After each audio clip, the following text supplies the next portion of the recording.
नमस्कार सभी साथियों का यहाँ समय निकाल कर आने के लिए धन्यवाद। पहले मेरे साथ जो गोपालगंज के हम लोग के साथी हैं इनका मैं परिचय आपसे करा दूं। मेरे बगल में बैठे हुए हैं बाएं साइड में यहाँ जिला के अध्यक्ष राधा रमन मिश्रा जी हैं। बगल में हमारे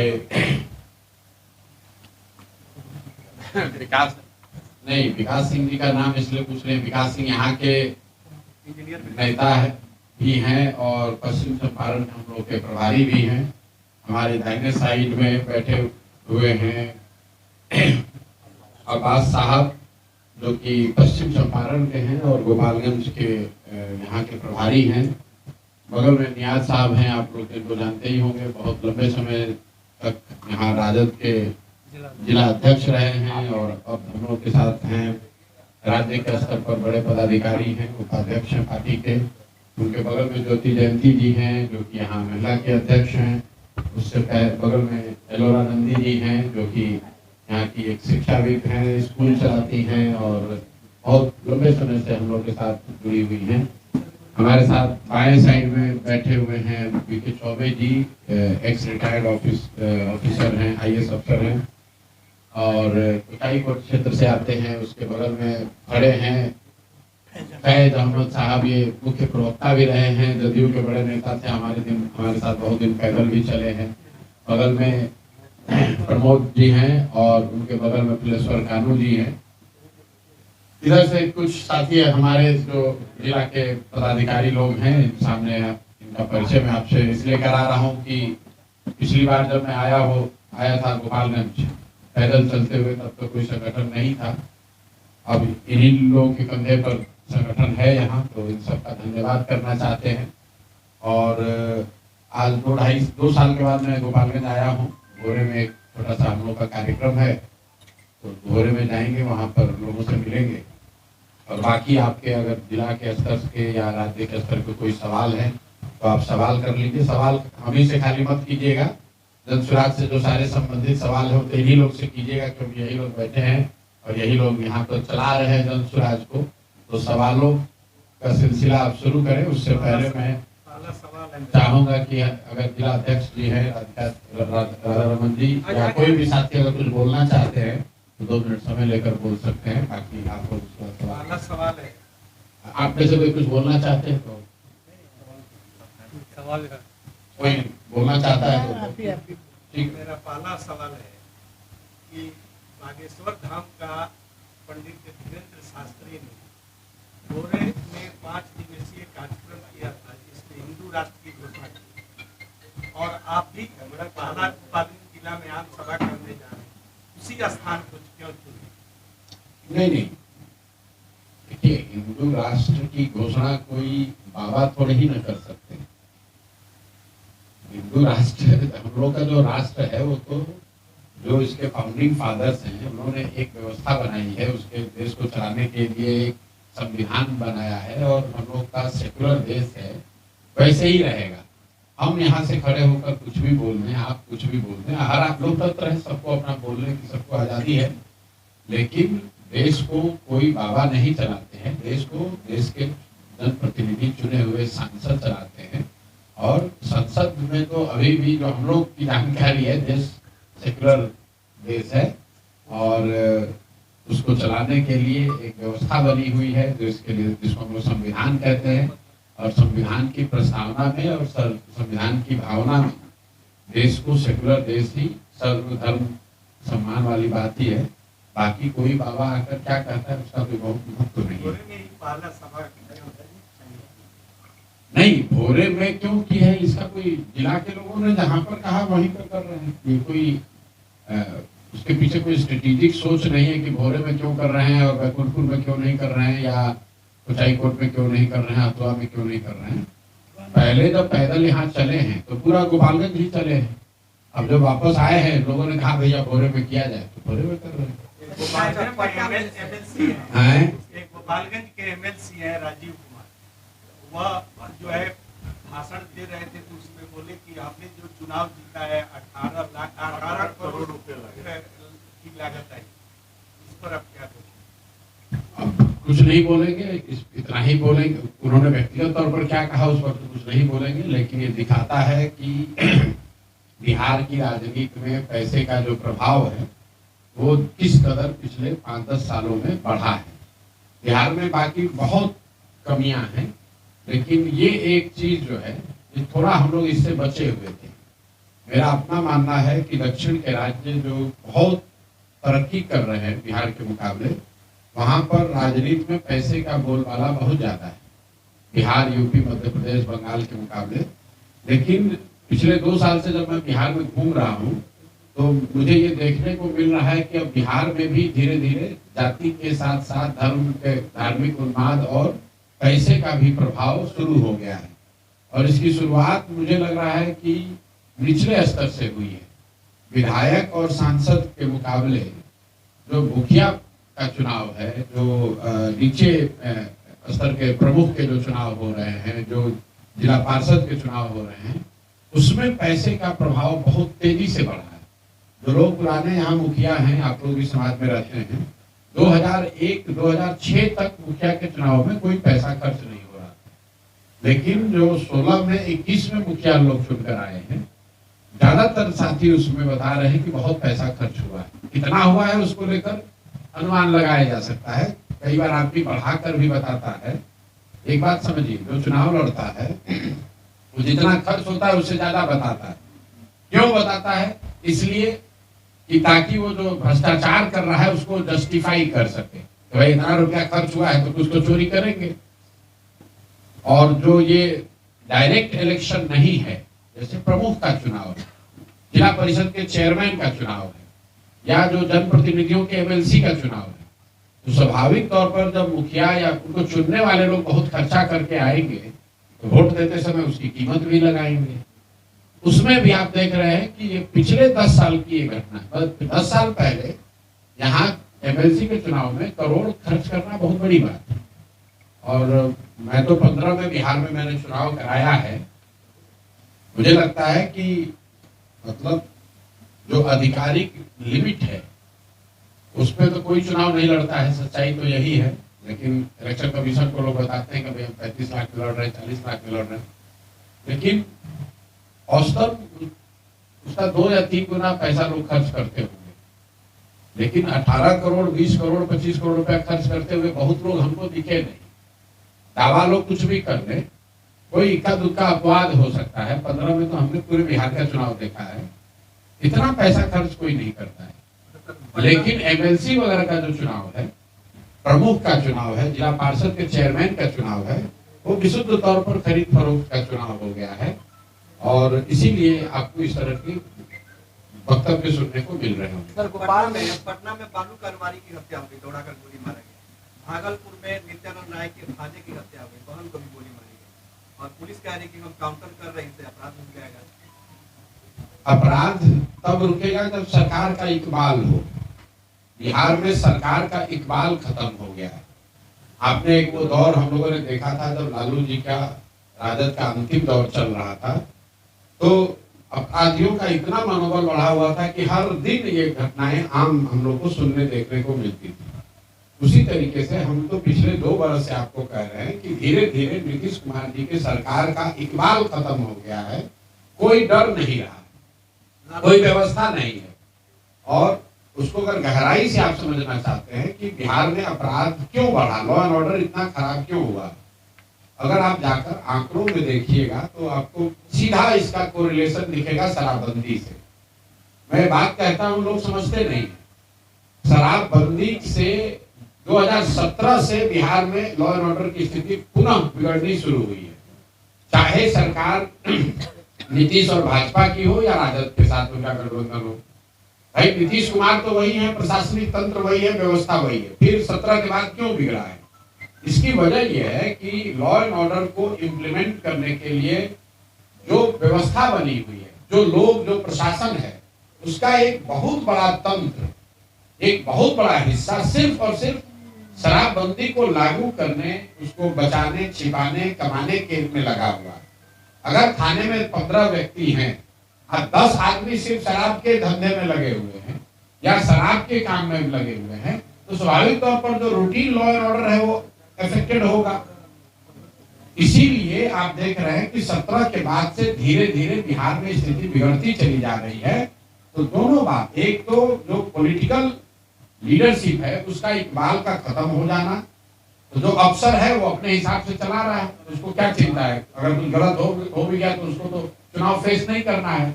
और दूसरा जो प्रशासन में लगे हुए लोग हैं, खासकर लॉ एंड ऑर्डर में, उसका एक बड़ा हिस्सा शराबबंदी की वजह से उसमें व्यस्त है। और ये बात सिर्फ मैं नहीं कह रहा हूँ, इस देश के चीफ जस्टिस ने ये बात कही कि बिना सोचे समझे अगर आप कानून शराबबंदी जैसे बना देंगे तो उससे पूरी व्यवस्था जो है प्रोसिक्यूशन की कोर्ट की वो पूरा तबाह हो जाती है। वो क्योंकि आपने कोर्ट तो बढ़ाए नहीं, थाने बढ़ाए नहीं, नए पदाधिकारी भेजे नहीं, और उसी आदमी को शराबबंदी भी लागू करना है।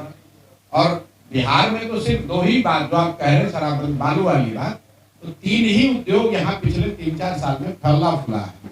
एक है शराब माफिया, दूसरा है बालू माफिया, और तीसरा जो अनाज वाले माफिया है जिसकी चर्चा आप लोग कम करते हैं कि 5 किलो अनाज से जो 4 किलो मिल रहा है, तो ये अनाज को पैसे में कन्वर्ट करना और पैसे को फिर से वापस अनाज में लाना, हम तो कम से कम 2-2.5 साल से यही देख रहे हैं कि हर जिले में, गोपालगंज में भी आपके नाम आप लोग नहीं लीजिएगा, गोपालगंज में भी आपको मालूम है कि कौन शराब माफिया है, आपको मालूम है कौन बालू माफिया है, और आपको ये भी मालूम है कि कौन यहाँ अनाज का माफिया है। हर जिले में बन गया, पूरी व्यवस्था बन गई है।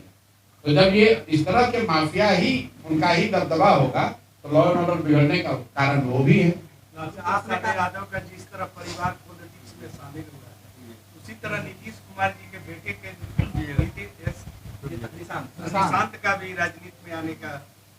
देखिए, ये आप पत्रकार हैं, आप इस तरह का स्पेकुलेशन कर सकते हैं। मेरा अपना एक तरीका है, जो व्यक्ति राजनीति में नहीं है उस पर मैं टीका टिप्पणी नहीं करता।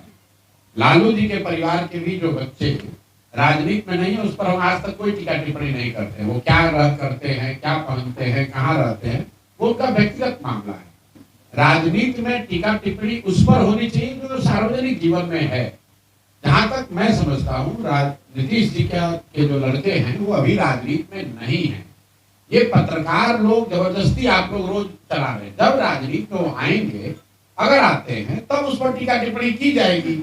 आपके पास, हमारे पास, जनता के पास अवसर होगा जांचने का, परखने का, कमेंट करने का। अभी से उस पर अनावश्यक टीका टिप्पणी मुझे लगता है कि गैर जरूरी है।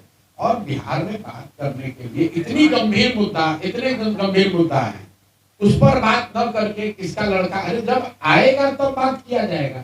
जहाँ तक मैं समझता हूँ कि ये उचित नहीं है। सर, कहा था कि राघोपुर से चुनाव लड़ेंगे, तो तेजस्वी का विधानसभा आपने क्यों चुना?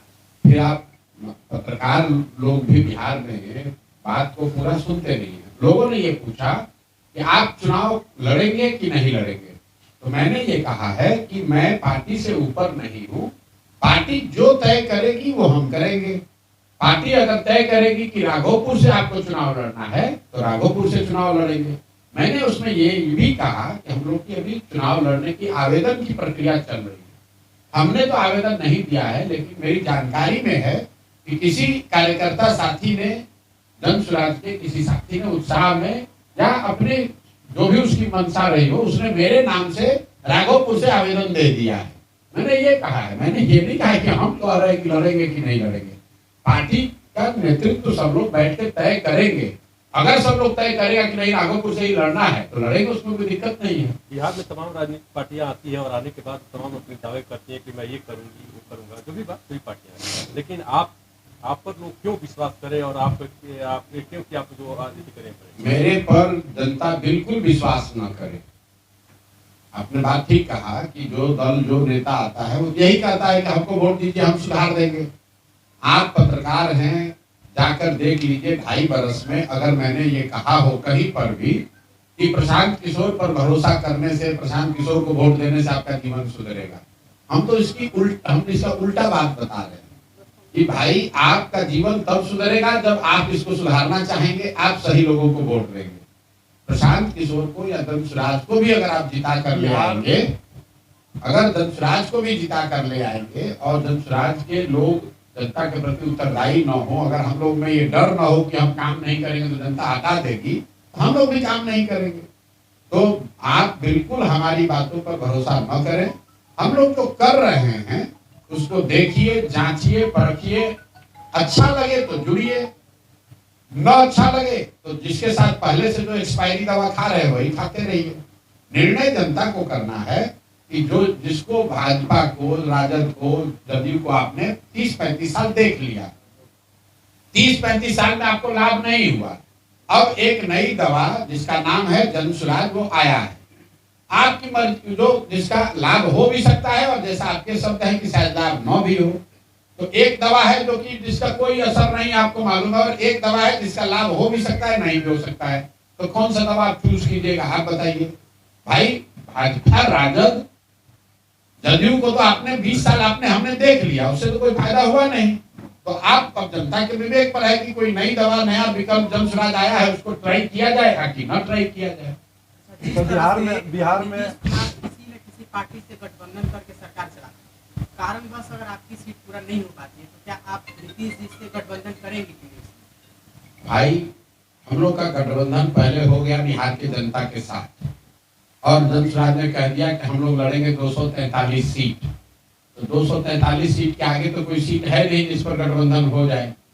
फिर आपने कहा कि चुनाव जीतने के बाद क्या होगा, तो उसके लिए भी हमने कह दिया कि हम लोग का अपना तरीका है, हम लोग अर्श पर मरेंगे या फर्श पर मरेंगे। हमको ये मानने में कोई दिक्कत नहीं है कि संभव है कि जन सुराज को 5 सीट भी ना मिले। सारे प्रयासों के बावजूद अगर बिहार की जनता को लगता है कि नहीं भाई, कोई हमको नया विकल्प नहीं चाहिए, हम पुराने वैसे ही घिसी पिटी व्यवस्था में रहना चाहते हैं, तो जो व्यवस्था उसको वोट दे देगी। हम लोग को उतना सीट ही नहीं मिलेगा कि हम लोग किसी गठबंधन करें। लेकिन अगर जनता को बात समझ में आ गई कि 30-35 साल से विकल्प के अभाव में जो गलत लोगों को भाजपा के डर से लालू जी को, और लालू जी के डर से भाजपा को जो हम लोग वोट देते रहे हैं, अब ये मौका आ गया, अब विकल्प आ गया, नए लोगों का चेहरा सामने दिख रहा है, एक सुचिता वाली राजनीति की शुरुआत हो रही है, एक नए तरीके की राजनीति की शुरुआत हो रही है जिसमें शिक्षा और पलायन की बात हो रही है। अगर जनता को ये समझ में आ गया तो जन सुराज को इतना सीट जरूर मिलेगा, हम लोग को गठबंधन करने की जरूरत नहीं पड़ेगी। वर्ष मान लीजिए कि नहीं हुआ, तो भी मान लीजिए, आप ही की बात मान लें कि कुछ सीट आ गया, तो 2025 में भी गठबंधन नहीं, 2029 में भी गठबंधन नहीं। अकेले आए हैं, अकेले ही बिहार को सुधारने का जज्बा लेकर आए हैं, चाहे 5 वर्ष लगे, 10 वर्ष लगे। इसकी ईमानदारी और इसकी शुद्धता में न आज कोई आंच आई है, न आगे जब तक मैं हूं तब तक इसकी ईमानदारी और शुद्धता में कोई फर्क नहीं आएगा। करने में चाहे इसको 20 वर्ष लग जाए, 10 वर्ष लग जाए, उसमें कोई कॉम्प्रोमाइज का सवाल नहीं है। बिहार सरकार की नाकामियों को आप क्रिटिसाइज करते हैं, दलों को क्रिटिसाइज करते हैं, लेकिन आपके पार्टी के इस विधानसभा में कैंडिडेट का कैसे सिलेक्शन होगा? कैंडिडेट का कैसे सिलेक्शन होगा? देखिए, ये तो पहले बिहार में कोई दल है जो कि कैंडिडेट का आवेदन ले रहा है? पहला दल जन सुराज है जो चुनाव से साल भर पहले लोगों का आवेदन हम लोग ले रहे हैं और लोगों को कह रहे हैं कि आप संभावित प्रत्याशी के तौर पर पर्चा, बैनर, पोस्टर लगाकर अपने क्षेत्र में प्रचार कीजिए। और पहला ऐसा दल है जो कह रहा है कि हम जून जुलाई में आपको बता देंगे कि आपका उम्मीदवार कौन होगा। तो जो लोग चुनाव लड़ना चाहते हैं, इसी समाज से निकले हैं, वो अपना दावा रख रहे हैं, जनता के बीच में भी रख रहे हैं, जन सुराज के लोगों के बीच में भी रख रहे हैं। जिसके नाम पर सबकी सहमति बनेगी वो उम्मीदवार बन जाएगा। यहाँ पैसे का कोई खेल नहीं है, टेबल के नीचे कोई पैसा देकर टिकट खरीद नहीं सकता है, जाति के आधार पर टिकट बंट नहीं सकता है। जिसको भी क्षेत्र की जनता, हमने पहले कहा है, जन सुराज का स्लोगन है सही लोग, मजबूत लोग नहीं, बालू माफिया नहीं, शराब माफिया नहीं।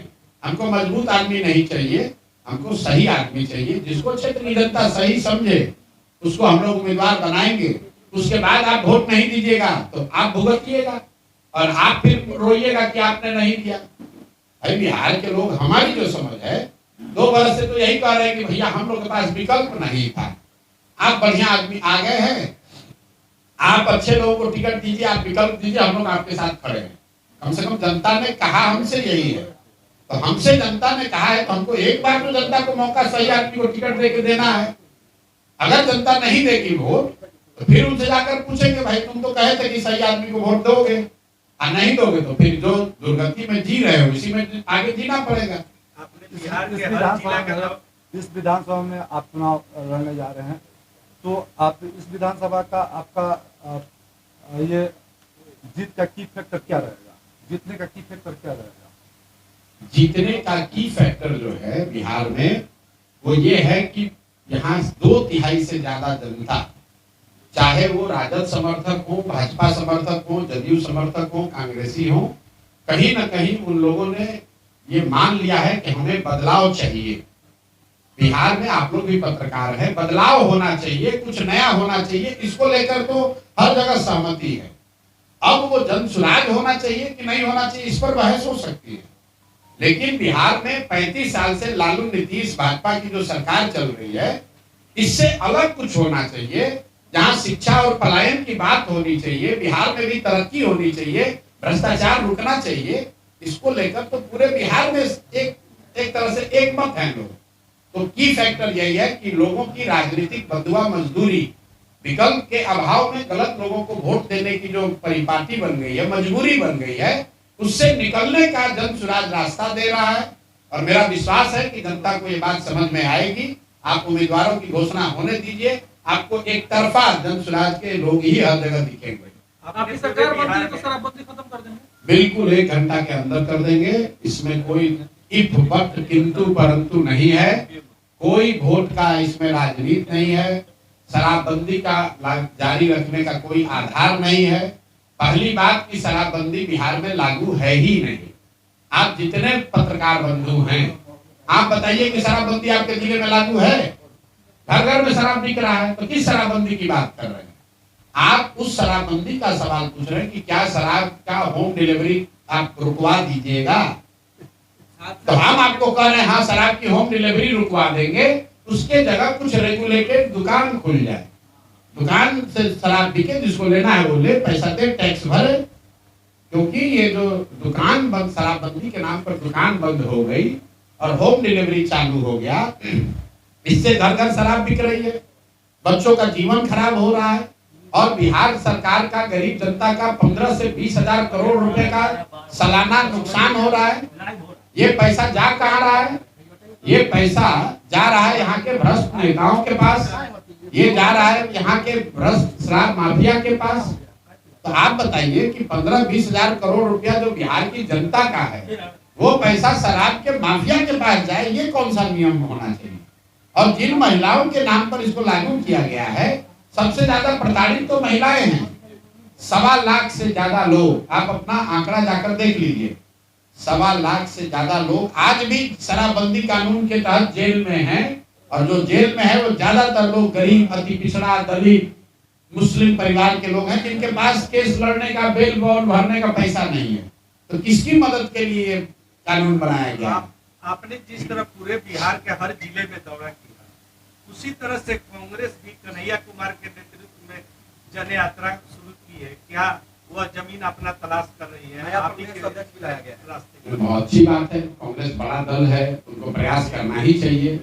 आश्चर्य की बात यह है कि 40 वर्ष उनको लग गया ये जानने समझने में। भाई कांग्रेस तो 1985 में बिहार को में रूलिंग पार्टी थी, तो 85 से 2025 मतलब 40 वर्ष हो गया। 40 वर्ष के बाद ही सही, अगर हम लोग के प्रयास से कांग्रेस जग जाए या कोई दूसरा दल जग जाए, यही तो ताकत हम आपको बता रहे हैं कि जन सुराज के आने से बिहार नहीं सुधरेगा। जन सुराज के आने से यहाँ लोकतंत्र जिंदा होगा, सारी पार्टियों पर यह दबाव होगा कि हम काम नहीं करेंगे तो हमको जनता वोट नहीं देगी। तो कांग्रेस भी सजग होगी, राजद भी सजग होगा। राजद भी मुसलमानों को जो बंधुआ मजदूर समझता है वो नहीं समझेगा। नीतीश भाजपा भी हिंदू समाज के जिन लोगों को अपना बंधुआ मजदूर समझते हैं कि लालू के डर से हम ही को वोट देगा, वो लोग भी डरेंगे। तो ओवरऑल बिहार का फायदा होगा, जन सुराज करे न करे। जन सुराज के इस प्रयास से बिहार के लोगों का, बिहार की व्यवस्था का सुधार होना ही होना है। क्योंकि सब राजनीतिक दल, जब कंपटीशन होगा तो सारे राजनीतिक दल सजग होंगे, सब लोग प्रयास करेंगे, सबके कार्यकर्ता जमीन पर उतरेंगे। तो अगर राजनीतिक दलों के कार्यकर्ता नेता जनता के बीच में जाते हैं तो फायदा तो जनता का है, बिहार की जनता का है। लालू फैमिली पर ईडी कार्रवाई को किस रूप में आप देखते हैं? लालू फैमिली पर ईडी कार्रवाई और सीबीआई कार्रवाई कोई पहली बार तो हो नहीं रहा है। पिछले 30-40 सालों से लालू जी का जेल और कोर्ट से बराबर का ही नाता है, आते जाते रहते हैं। अब उन पर जब केस है तो केस में एजेंसी उनको घेरेगी। दो बात है, जो उनके समर्थक हैं वो कह सकते हैं कि भाई उन पर सरकार उनको परेशान कर रही है। तो आपको ये पूछना चाहिए कि भाई लालू जी के जब यूपीए की सरकार थी, लालू जी की सरकार थी, तब भी सीबीआई उनको पकड़ कर ले गई थी, तब भी सीबीआई उन पर केस कर रही थी। जब पहली बार लालू जी पर चार्जशीट हुआ उस समय तो देवगौड़ा जी प्रधानमंत्री थे, लालू जी के बनाए हुए सरकार के दौरान ही उन पर सीबीआई ने एक्शन लिया था। तो ये चारा घोटाला से जो दौर शुरू हुआ है पिछले 30-40 सालों से लालू जी पर इस तरह की कार्रवाई या उनसे जुड़े हुए लोगों पर होती रही है। उसमें कितनी सच्चाई है नहीं सच्चाई है हम नहीं जानते हैं, लेकिन जो यहाँ पर कानूनी व्यवस्था है उसके तहत कार्रवाई हो रही है। जहां तक मुझे लगता है कि इस कार्रवाई को अपने गति से होने देना चाहिए, दूध का दूध पानी का पानी हो जाएगा। बिहार का सबसे बड़ा समस्या है पलायन, कैसे फिर उसे रोक पाएंगे? और अगर 1000 बार पिछले 2.5 वर्षों में गांव-गांव जाकर हमने बताया कि बिहार में पलायन को, अगर लोगों के पलायन को रोकना है तो उसके लिए सबसे पहले पूंजी का पलायन रोकना है। पूंजी के पलायन के रुकने से बुद्धि का पलायन रुकेगा और बुद्धि का पलायन अगर रुक जाए तो श्रम का पलायन अपने आप रुक जाएगा। हर साल बिहार से जो 2.5 लाख करोड़ रुपया बैंकों के माध्यम से आपका हमारा पैसा बिहार से बाहर जा रहा है, उस पैसे को जनसुराज रोकना चाहता है। अगर बैंकों से ये पैसा बाहर जाना रुक जाए तो हर साल बिहार में 2 से 2.5 लाख करोड़ रुपया अलग से बजट के अलावा 2 से 2.5 लाख रुपए का निवेश होने लगेगा। जैसे ही ये पैसा यहाँ रहने लगे तो लोग बहुत बड़ी संख्या में यहाँ छोटे मोटे रोजी रोजगार शुरू हो जाएंगे और उसी से हम लोग कह रहे हैं कि साल भर के अंदर पलायन रुकेगा। दूसरा पलायन रोकने के लिए हम लोगों ने ये कहा कि अगर मनरेगा को खेती से जोड़ दिया जाए तो बहुत बड़ी संख्या में जो कृषि आधारित मजदूर बाहर जा रहे हैं वो बिहार में ही कृषि आधारित जो क्षेत्र में मजदूरी कर पाएंगे। तो जनसुराज ने 2 रास्ते बताए हैं, पूंजी का पलायन रोककर बुद्धि और श्रम का पलायन रोका जाए और दूसरा जो खेती आधारित व्यवस्था है उसमें मनरेगा को खेती से जोड़कर बहुत बड़ी संख्या में जो खेतिहर मजदूर हैं उनके पलायन को रोकने की बात कही गई है। सर आप जिस तरह कह रहे हैं कि शराबबंदी हम 1 घंटा में शुरू कर देंगे, क्योंकि आप गोपालगंज में प्रेस कॉन्फ्रेंस कर रहे हैं, तो इस स्थिति में गोपालगंज की 3 समस्या सदियों से रहा है और जो भी पार्टी आता है कहता है गंडक, गुंडा और गन्ना, और उसके जो समस्या रहा है सदियों से आते रहा है। तो क्या आप आश्वस्त करेंगे गोपालगंज की जनता को कि आपकी अगर सरकार बनती है तो ये 3 समस्याओं से निजात मिल जाएगा? देखिए, हम उन नेताओं में से नहीं है कि जिस जगह पर बैठे उसी तरह का भाषण कर दिए। मैं गोपालगंज की जनता को ये कहूंगा कि अगर पूरा बिहार डूब रहा है तो उसमें गोपालगंज नहीं सुधर सकता है। अगर जहाज डूबेगा तो उसमें बैठा हुआ हर आदमी डूबेगा। पूरे बिहार में अगर चीनी मिल बंद हो रहा है तो गोपालगंज में गन्ना किसानों का भला नहीं हो सकता है। अगर पूरे बिहार में बाढ़ और नदियों के कटाव की समस्या है तो यहाँ पर गंडक की समस्या से निजात नहीं दिलाया जा सकता है। अगर पूरे बिहार में गुंडागर्दी और लॉ एंड ऑर्डर खराब है तो गोपालगंज को आप स्विट्जरलैंड नहीं बना सकते हैं। तो जनसुराज की ये सोच नहीं है कि हम आए गोपालगंज में तो कह दिए भैया हम यहाँ गन्ना का ठीक कर देंगे। जो बात हम लोग बता रहे हैं कि जब तक बिहार की स्थिति नहीं सुधरेगी तब तक गोपालगंज की भी स्थिति नहीं सुधरेगी, सिवान की भी नहीं सुधरेगी, चंपारण की भी नहीं सुधरेगी। ऐसा तो है नहीं कि सिवान बहुत अच्छा चल रहा है और गोपालगंज खराब है। ऐसा तो है नहीं कि चंपारण में चीनी मिल बढ़िया चल रहा है और गन्ना किसान गोपालगंज में परेशान है। लेकिन इसके साथ साथ जब हम लोगों ने पदयात्रा की है तो ये भी कहा कि एक बिहार को सुधारने का मैप है, साथ साथ गोपालगंज नहीं, गोपालगंज के 200 से ज्यादा अलग अलग प्रखंडों का योजना बनाकर जारी करने की बात कही है। आप पूरे गोपालगंज की बात कर रहे हैं, यहाँ पर अंतर्राज्यीय बस अड्डा बनना चाहिए, इसकी भी बात करनी है। और जो गंडक के कटाव का मामला है, बाढ़ का मामला है, उसकी भी बात करनी है। आप जल जमाव की जो यहाँ समस्या है उसकी बात आप नहीं कर रहे हैं। गोपालगंज में आधा अगर पंचायत जल बाढ़ से प्रभावित है तो करीब करीब आधा पंचायत में जल जमाव की भी तो समस्या है। ऐसा तो नहीं है कि यहाँ 2 चीनी मिल जो चल रहा है वहां पर भी जो उस गन्ने के तौल में जो चोरी हो रही है तो उसकी तो उसका तो आप सवाल नहीं उठा रहे। जो यूपी के मुकाबले यहाँ कम पैसा गन्ने को मिल रहा है, गन्ने के उत्पादकों को मिल रहा है, उसकी बात आप नहीं कर रहे हैं। जो गन्ने की 3 क्वालिटी है और वो 3 क्वालिटी में कैसे मिल मालिक जबरदस्ती आपको वो गन्ना उपजाने पर मजबूर कर रहे हैं जिसमें कीड़ा ज्यादा लग रहा है। हम तो गांव गांव जाके समस्याओं को हमने देखा है, हमको पत्रकार वार्ता में आके जानने की जरूरत नहीं है। हर पंचायत का ये समस्या बताया गया है। मुझे लगता है कि गन्ने का जो ये किस्म है, जो 3 जो श्रेणी है, वो तो सबसे बड़ी समस्या किसानों ने मुझे वो बताया कि जो किसान यहाँ गन्ना उपजाता था उसको हटाकर मिल वाले कह रहे हैं कि तुम हमारा वाला उपजाओ, ग्रेड ए वाला, और उस ग्रेड ए में इतना ज्यादा कीड़ा लग रहा है कि उस बेचारा ऐसे ही नुकसान हो रहा है। वही हाल है जो यहाँ पर सबसे बड़ी चोरी तो यहाँ पर तौल में है, गन्नों के गन्ना के तौल में जो चोरी है वो माफिया की तो बात ही नहीं कर रहे हैं आप लोग। तो जब तक पूरी व्यवस्था नहीं सुधरेगी तो सिर्फ गन्ना गंडक गुंडई की बात करने से नहीं होगा। ये तो बात 40 साल से चल रही है। मैं आपको ये कहना चाह रहा हूँ कि बिहार की व्यवस्था सुधरेगी तो गोपालगंज भी सुधरेगा। और जहां तक जनसुराज की समझ की बात है तो 2 साल हमने यही तो लगाया है कि गांव गांव जाकर समझे कि गोपालगंज के गांव में, बेतिया के गांव में, सुपौल के गांव में क्या समस्या है, ताकि जब व्यवस्था को सुधारने का अवसर मिले तो निचले स्तर पर जो जानकारी इकट्ठा की गई है उसको देखकर कोई ना कोई रास्ता निकाला जा सकता है। आखिरी सवाल है सर, 29 मार्च को अमित शाह भी आ रहे हैं बिहार में, कई बड़ी कब आ रहे हैं? 29 मार्च। हाँ, तो क्या लग रहा है कि विधानसभा चुनाव वो निर्धारित समय पे हो जाएगी या पहले हो जाएगी? भाई आपने अभी आपको एक कार्यक्रम पता चला कि अमित शाह आ रहे हैं 29 मार्च को। हम आपको बिना उनके कार्यक्रम के जाने हुए बता देते कि अगले 6 महीना में प्रधानमंत्री और अमित शाह को पूरे देश में सबसे ज्यादा प्यार बिहार से ही हो जाएगा। सारी घोषणा योजनाओं की घोषणा बिहार से ही होगी। बजट अब बिहार के लिए ही बनेगा। किसान निधि का बटन जो प्रधानमंत्री को दबाना है वो भी आके बिहार से दबाएंगे। अब नवंबर के बाद फिर अगले चुनाव तक भूल जाएंगे। तो इसमें नई बात क्या है? अमित शाह बिहार के बारे में कितना सूचित है, कितना जानकारी है। जब वो आएंगे तो आप लोग पत्रकार वार्ता कीजिएगा, हमसे तो आप सवाल पूछ रहे हैं। अमित शाह से पूछिएगा गोपालगंज आ रहे हैं कि कहाँ आ रहे हैं? पटना आ रहे हैं। चलिए पटना आ रहे हैं तो पटना के पत्रकारों को पूछिएगा कि कितना बिहार में जिला है यही बताइए, कई को जिला है ये बताइए। बिहार में अभी बीपीएससी के बच्चों पर लाठी चली तो अमित शाह कहाँ थे? गुजरात में अगर किसी बच्चे पर लाठी चल जाए तो प्रधानमंत्री और गृह मंत्री वहां तुरंत पहुंच जाएंगे। गुजरात में एक दिन बाढ़ आता है, पूरा केंद्र सरकार वहां जाकर बैठती है। बिहार में हर साल बाढ़ आता है, कोई सुध लेने नहीं आता है। आपने अमित शाह मोदी का कोई बयान सुना? आप यहाँ चीनी मिल पर कुछ बोले? यहाँ के बिहार के लोग जो जाकर गुजरात में मजदूरी कर रहे हैं उस पर बोले जरा अमित शाह। अमित शाह जी से इतना मैं आग्रह करूंगा कि जो गुजरात में बिहार के लड़के गए हैं मजदूरी करने, जितना मजदूरी गुजरात के लोगों को मिल रहा है उतना ही मजदूरी खाली आप बिहार के लड़कों को दिलवा दीजिए। फैक्ट्री तो आप जीवन भर लगा नहीं, आप लोगों से 12 साल हो गए।